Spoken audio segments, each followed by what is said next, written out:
event, see what we're doing together, so that as we continue to build and he continues to lead, he knows that the work we're doing between the AG's office and the Urban League affiliates is something that is incredibly important. So it is my great pleasure to welcome to you all for our keynote address, the Florida Attorney General, James Uthmeier.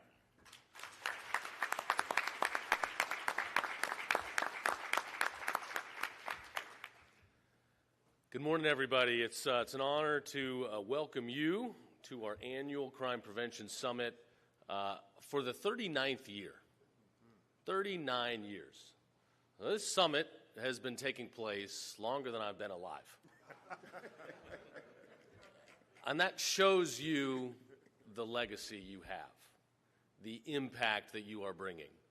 That impact reaches far beyond the people in this room, far beyond this community, far beyond the people in our state today. This impact needs to continue.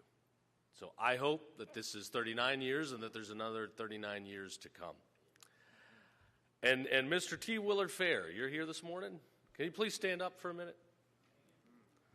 I'm told you're retiring. Yes, sir. We might have to renegotiate after the remarks, but thank you for your 62 years of service.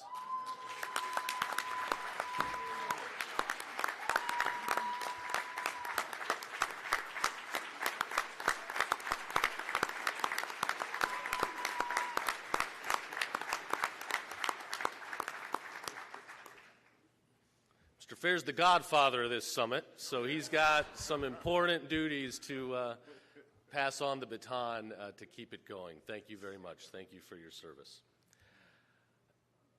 The theme of this mission, preventing crime, ties in very closely to my mission as Attorney General. I believe the Office of Attorney General is to protect our state's most vulnerable.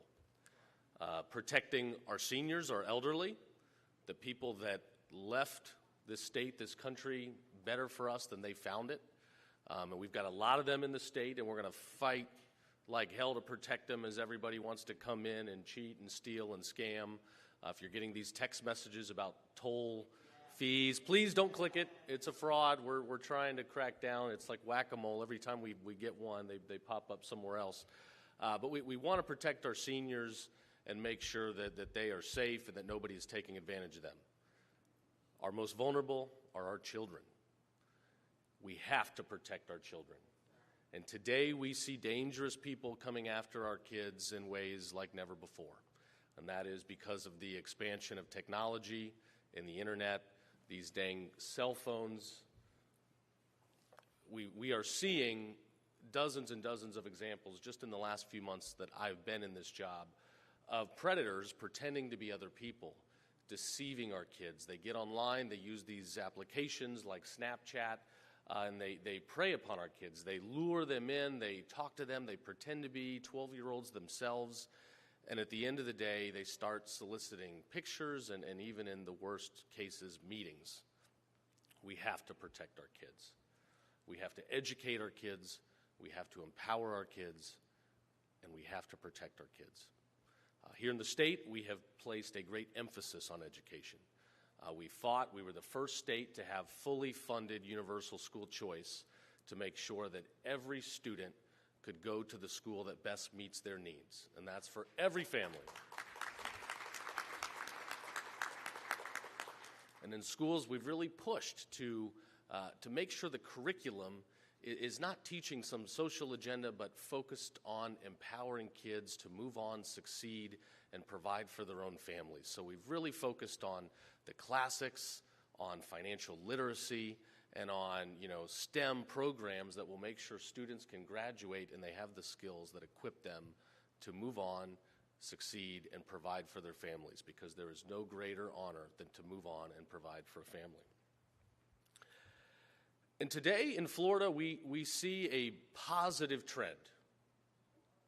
The results from our Florida incident-based reporting system show that crime figures dropped last year again, and this is on top of a 50-year crime low.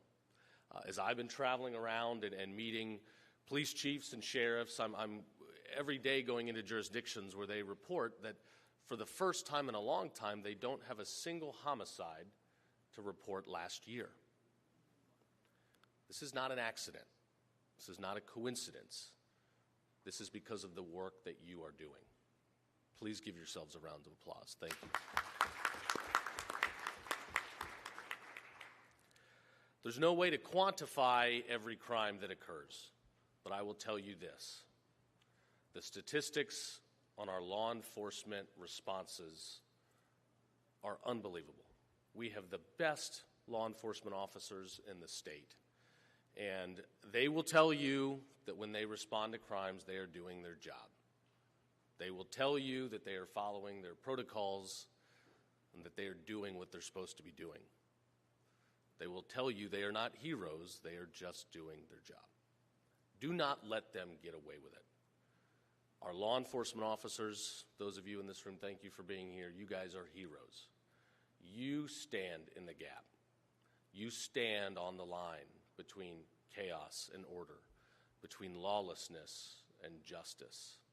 You stand between right and wrong. It was great during COVID as jurisdictions around the country were defunding the police. You know, we had a really good idea. We were getting so many calls and emails from officers in other states, many in California, saying, thank you for standing by law enforcement. We put our lives on the line. We stick our necks out. And to have government officials that don't appreciate that want to defund it, prosecutors that don't want to bring cases, it makes us wonder why we do what we do. Well, so we started our own recruitment and bonus program to bring law enforcement officials into Florida. If they're somewhere else and they're not appreciated, we want them here. And so we've been able to bring in almost 20,000 law enforcement officers from other states through this program.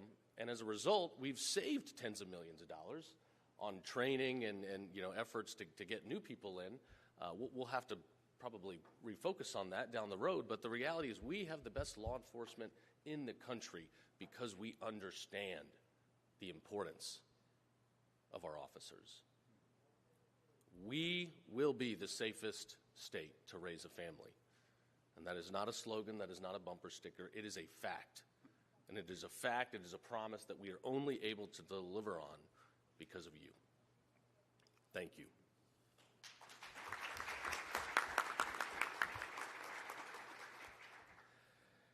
And you all aren't just responding to crimes, you are preventing them. One example that somebody recently shared with me was the police officers in Sarasota.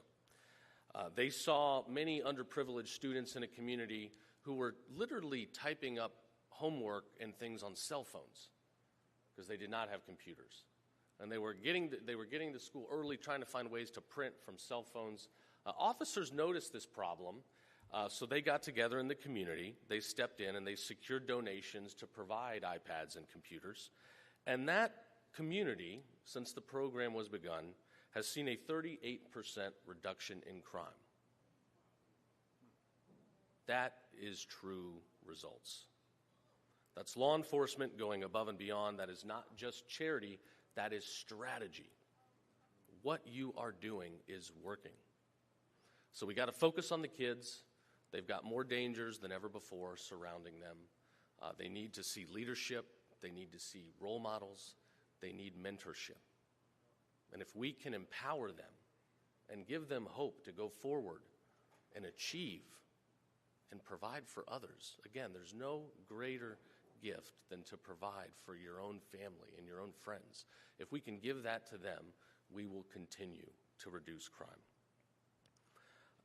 Let me also include that the people in this room, when hurricanes have come up, have been the first to jump up and help.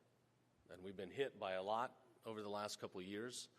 We pray that maybe this is an easier year, but we have to be prepared for the worst.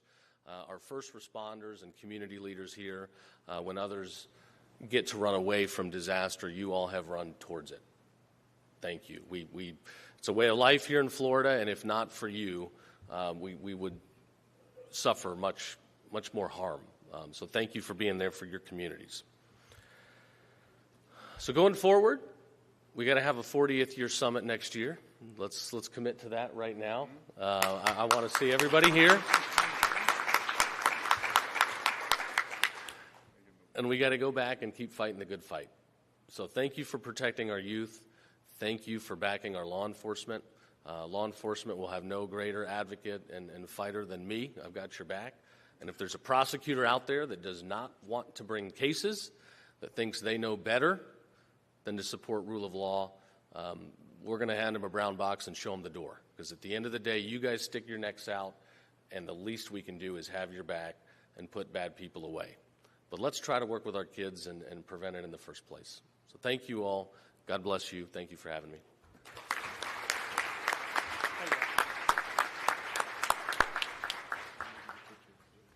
Thank you, General. We're going